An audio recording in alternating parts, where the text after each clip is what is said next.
Hello everybody. In this spreadsheet tutorial, we're going to go over how to calculate percent change using LibreOffice Calc.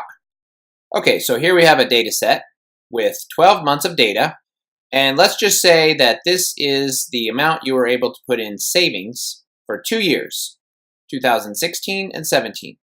And you just want to see the percent change for those 2 years, from 16 to 17.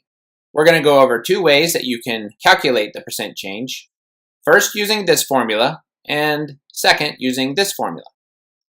Okay, so for January 2016, we were able to put $15 in savings. January 2017, we were able to put $25. Let's go ahead and calculate the percent change.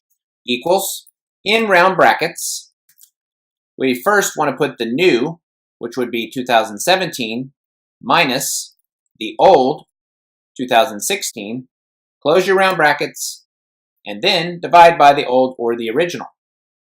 Let's hit enter, and you can see we get about 66.6%. Let's go ahead and copy that down, and now we have the percent change for the rest of the months and the total.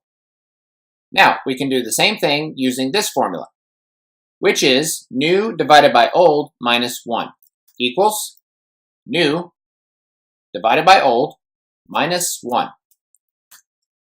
Let's copy it down. And just to make sure that these match, let's do a quick test. So you can see we get all trues.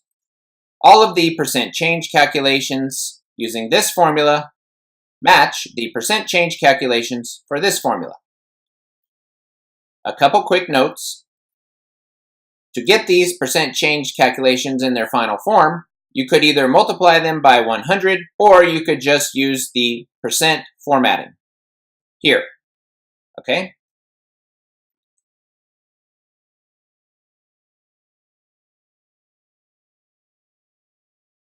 Join us again next time.